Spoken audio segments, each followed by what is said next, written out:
Hello everyone, back to our latest Star Wars video. So around 19 hours ago, a post was put onto Salchiv and Crate at Reddit going over the way that the Rise of Skywalker was pretty much butchered from JJ Abrams' original vision and original concept of the film. It's taken away from him by Disney, and they made a lot of changes that JJ Abrams appears to be quite unhappy with. I'm going to go over piece in a moment. There's a lot in there to talk about, and I'll give you my take on it after we've been through the piece. I'm going to drop the link to this piece at Reddit and Salchiv and Crate into the description here at YouTube with the video.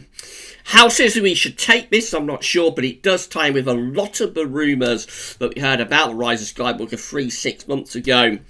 Both in terms of the scenes that were shot and also in terms of the way that the whole thing had become a production disaster again, as does so many of Kathleen Kennedy's productions. It had become a production disaster with various endings and whatnot being shot, even including an ending that George Lucas came up with that they didn't go with either. So I'm going to go over it for you in a moment. Please say that if you, just say that if you're enjoying the video, please like, share and subscribe. Let me know in the comments what you think. So we're at Salchiv and Crate at Reddit, and here's the piece. It's a long piece. We probably won't go through all of it, but I'll go through the major points.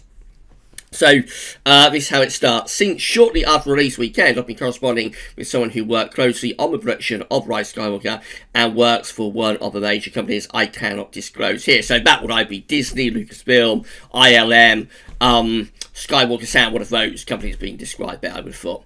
I have verified the source to my satisfaction. To protect the source, I am rewording what we spoke about over the last 2 weeks and submitting it to you in bullet point format. I have written based on what they told me. The TLDR is that they were upset with the final product of Rise of Skywalker and wanted to share their perspective on how it went down and where it went wrong. The leakers for the Rise of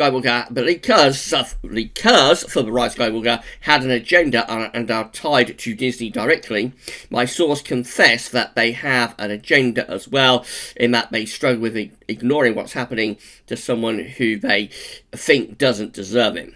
JJ always treated everyone on and offset with respect, so my source's agenda is that what Disney has done to JJ and how much they screwed him over should be something people are at least aware of, whether you like him as a filmmaker or not. Disney was one of the studios who were in that Bad Robot bidding war last year. That's JJ Abrams' production company, of course, Bad Robot.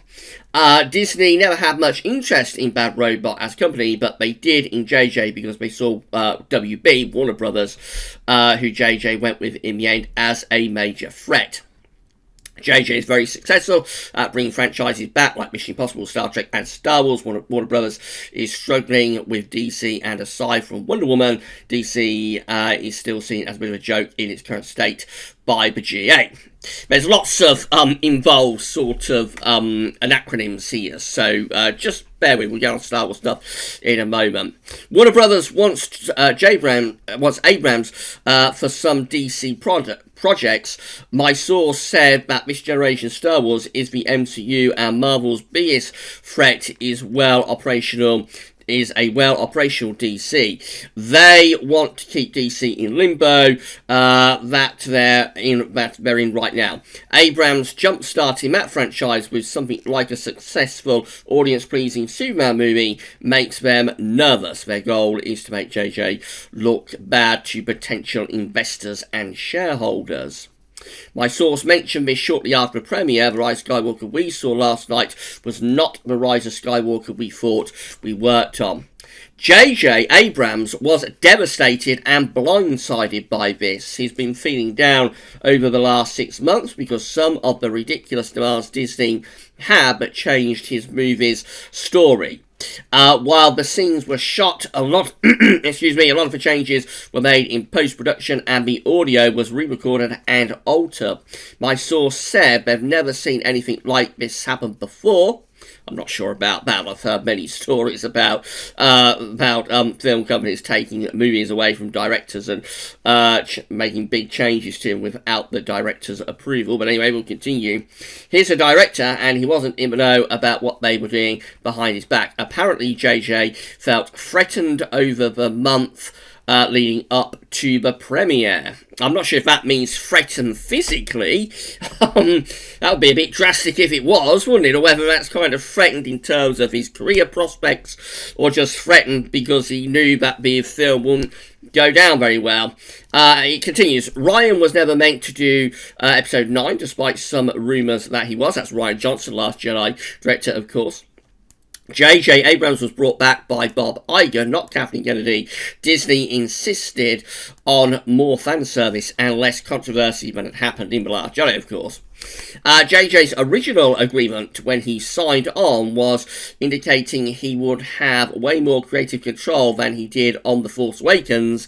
It became evident this wasn't the case only a couple of weeks into shooting when the trouble with meddling started. JJ wanted to do some scenes that he thought were important, but Disney shut it down, citing budgetary reasons. May 2019, JJ argued that those scenes were crucial. He had to let go of one of the scenes. The other scene he insisted on was approved at first. He did reshoots and additional photography in July. The new scene was shot at BR in October. The ending that will blow your mind, that's a quote, I think that comes from Kevin Smith, who was visiting the Rise of Skywalker set on the day that they were filming the ending, and he described it as it being an ending that will blow people's mind, was part of this. Older actors included like Hayden Christensen, Ewan McGregor, and Samuel L. Jackson, and anyone who wasn't animated. The Force Ghosts were meant to be voices, because we hear the Force Ghost voices when Rey is confronting Palpatine, of course. So before, at the end of the Rise of Skywalker in the climax, the Force Ghosts weren't meant to be voices because they shot that footage on camera. The actors were in costume. Rey was supposed to be the Force Ghost to serve. Rey was supposed to be surrounded by the Force Ghost to serve as sort of a barrier between her and the Sith surrounding them. I have to say, that sounds really, really interesting, having the Force Ghosts sort of protecting and surrounding Rey. That sounds like it would have been visually very stunning. Another point, my source thinks but can't 100% confirm that this is because of China.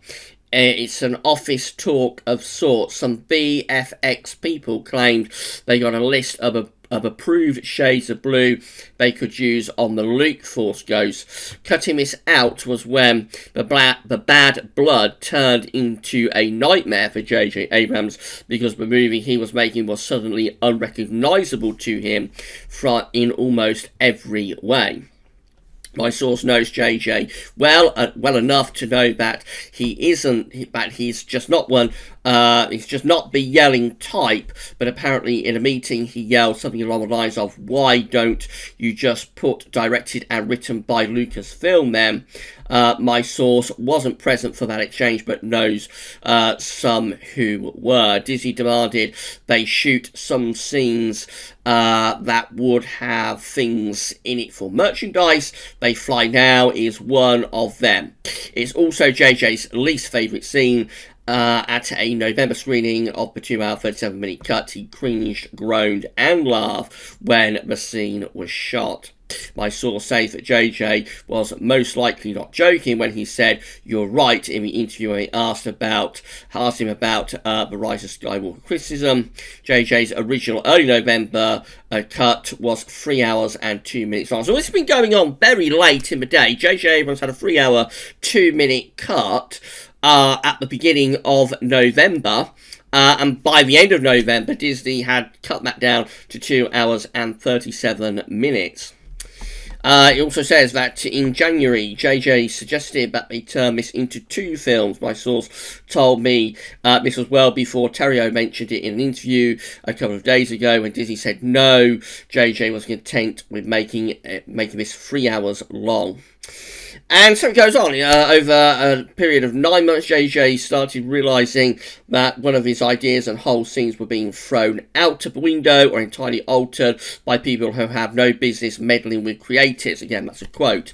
They were not on the same page when it came to creative decisions. It became obvious that Disney had an agenda. In addition to wanting to please shareholders, Disney could afford messing up 9 for the sake of a bigger picture. Again, this is a quote from somebody when it came to protecting things unrelated to 9.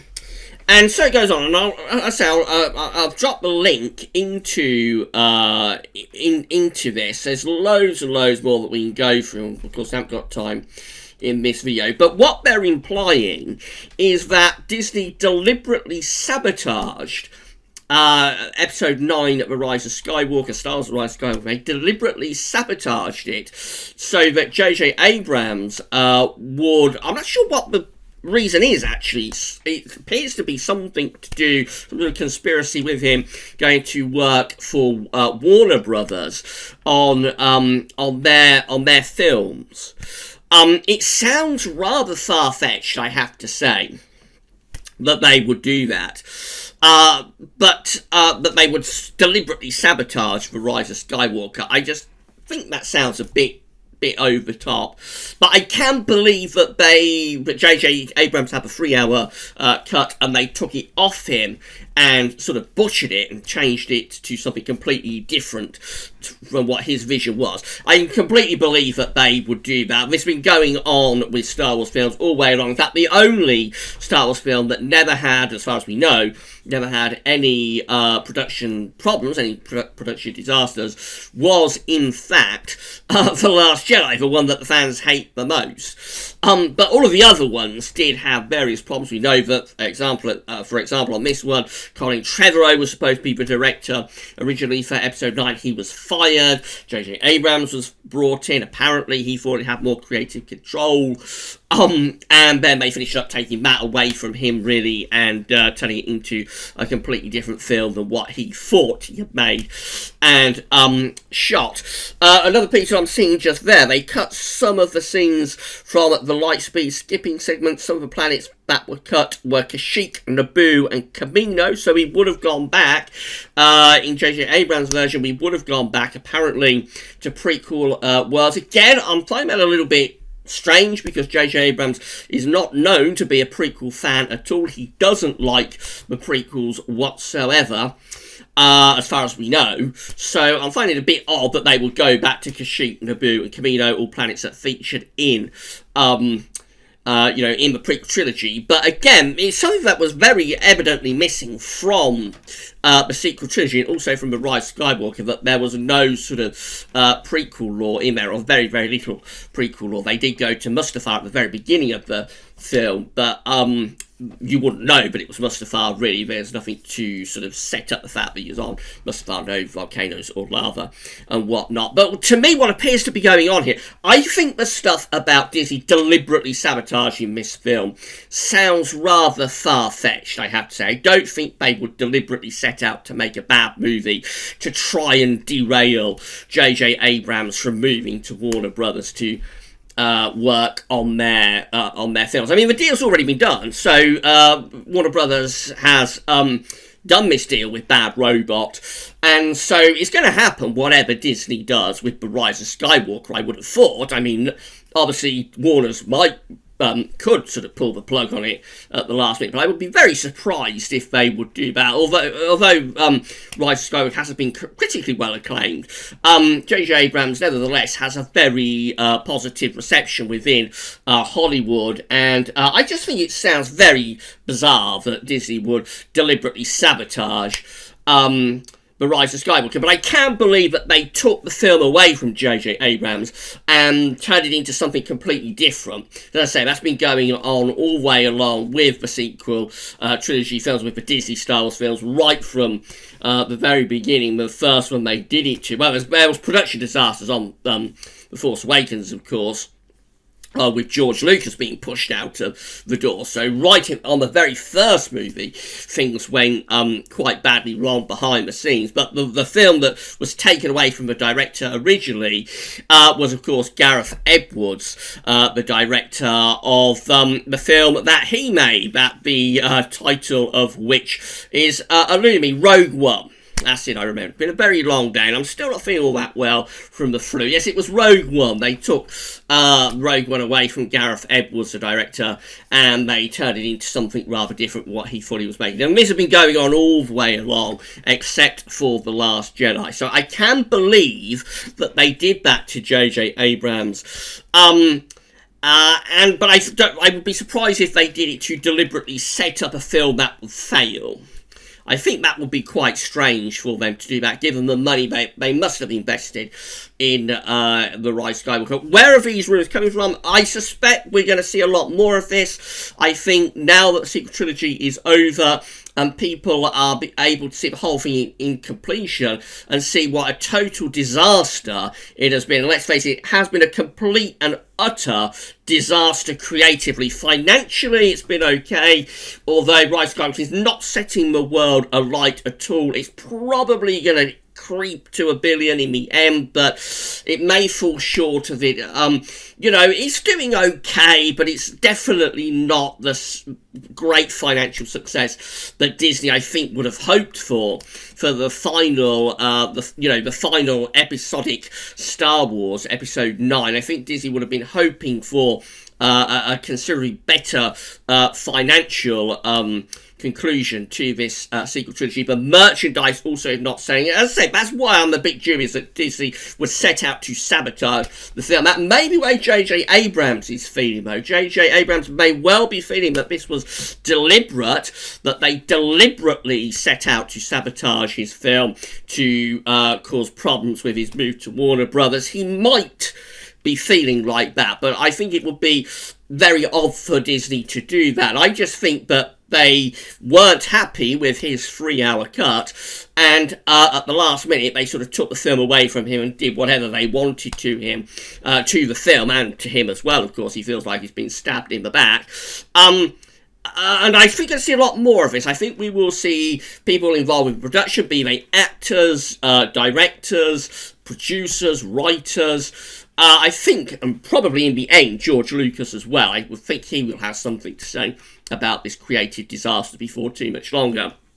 But I think we're going to see a lot more of this. They're going to be like ferrets in a sack in the next few weeks and months, fighting it out to try and ensure they don't get the blame. This could all be coming from JJ Abrams himself. I don't think he's been talking to this person at Reddit, but JJ may have let this be known through other sources, and then may have been talking to this person who's posted this at Reddit. It won't be a direct conversation between the Reddit poster and JJ Abrams, of course, but there are intermediaries, friends, let's say, of JJ Abrams who may well be leaking this, and I suspect a lot of it could be just JJ trying to limit the damage to his reputation, because generally, critically, and financially, JJ Abrams' films are very well received. He hasn't really had a dud, I don't think, or certainly not for a very long time.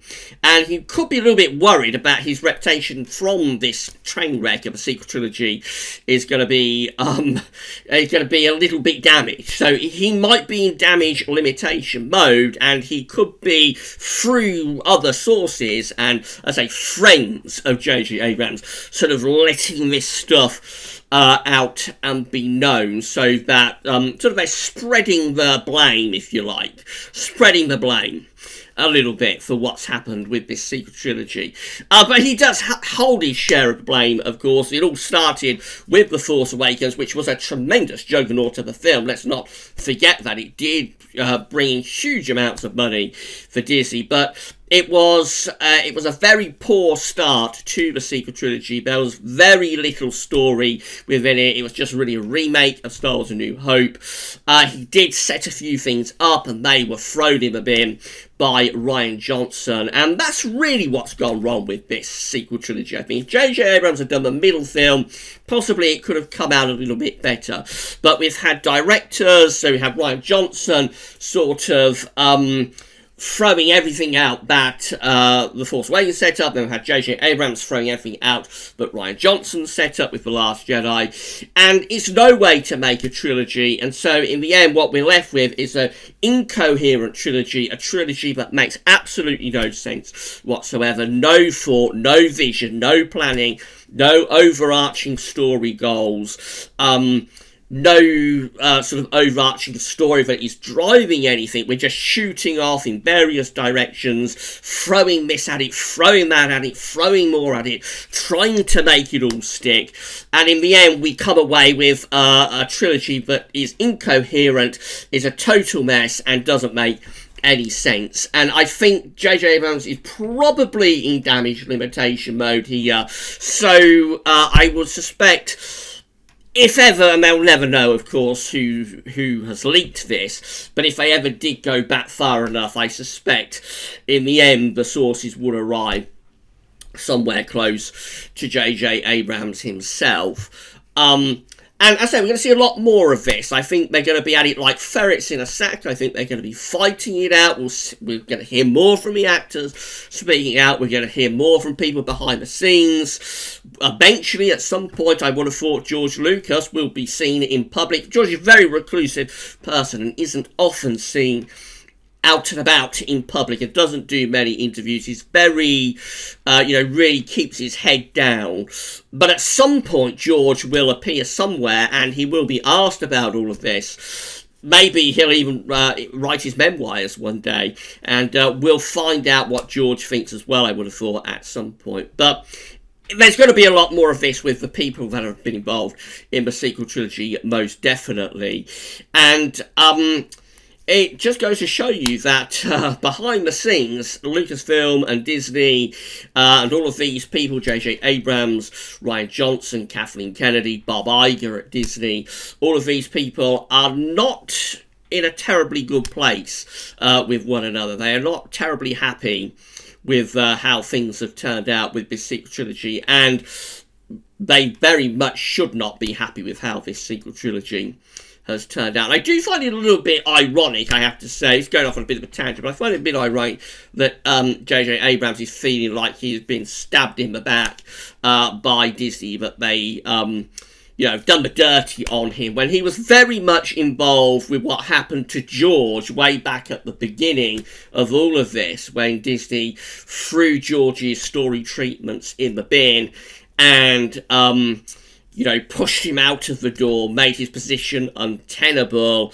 and then JJ Abrams went on and created The Force Awakens in a way that Disney and Kathleen Kennedy wanted to see. I find it a bit ironic that JJ Abrams is now whining about being betrayed by Disney when he could have turned down The Force Awakens. He didn't have to do it. He could have sort of stood with George. But he didn't. He went with the money, and, they say in life what goes around comes around, and the treatment that George Lucas has had is now the treatment at hands of Disney, and Kathleen Kennedy is now the treatment that JJ Abrams has had. And I struggle to feel a great deal of sympathy for JJ Abrams, I have to say. Despite the fact that it does sound like the whole thing has been a total nightmare for him, and I'm sure he's pleased now to be finished with it, and he can wipe his hands off it. But I struggle, after what happened to George, to have a great deal of sympathy for JJ, I have to say. What goes around comes around. We're going to be back with more Star Wars content very, very soon. Please like, share, and subscribe. There's going to be lots more of this over the next few weeks and months, I can assure you of that. They will be at it like ferrets in a sack. They'll be pushing each other under the bus, you can guarantee it, to try and protect their own individual reputations from this car crash. So there's going to be a lot more to talk about in terms of all of this. But if you enjoyed the video, please like, share and subscribe, and let me know in the comments what you thought. But that's all for now. Thanks for watching.